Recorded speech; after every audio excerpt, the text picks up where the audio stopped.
Alam mo, isa sa pinakamasarap na pakiramdam ang pagmumotor ng long ride.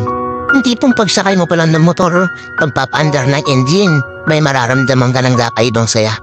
Dahil kapag nagmumotor ka na sa mahabang biyahe, talagang nakakawala ng stress at ma-appreciate mo pa ang ganda ng mundo. Yung tipong habang nagmumotor ka, masasabi mo na lang sa sarili mo na, wow, ang sarap palang mabuhay. Ang ganda pala ng mundo. Lalo na kapag ang patakbo mo ay chill lang. I-enjoy mo lang talaga ang moment. Madami kasi tayo kanya-kanyang problema sa buhay Pero pag nagmumotor ka na, makakalimutan mo ang problema mo. Lalo na kapag maganda ang view, maganda ang kalsada, tapos di mo namamalayan, nagkakaroon ka na pala ng positive mindset. Dahil magaan ang pakiramdam mo Kaya kapag stress ka na, kailangan mo lang din talaga minsan ng mahabang biyahe bilang isang pahinga. Ang weird, no? Kasi nakakapagod magmotor.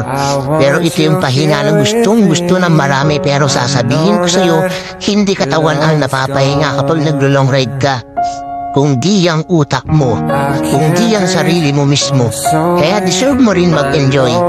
Deserve mo makarating sa magagandang lugar. Deserve mo ng bagong experience, ng bagong kwento. Ang buhay ay isang mahabang biyahe.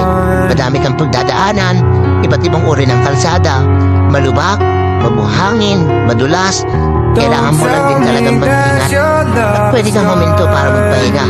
Tapos, biyahe na ulit. So, paano ba yan? Hanggang sa muli, ride safe always at huwag kakalimutan magdasal bago bumiyahe. Everyone's TV. Peace. Out.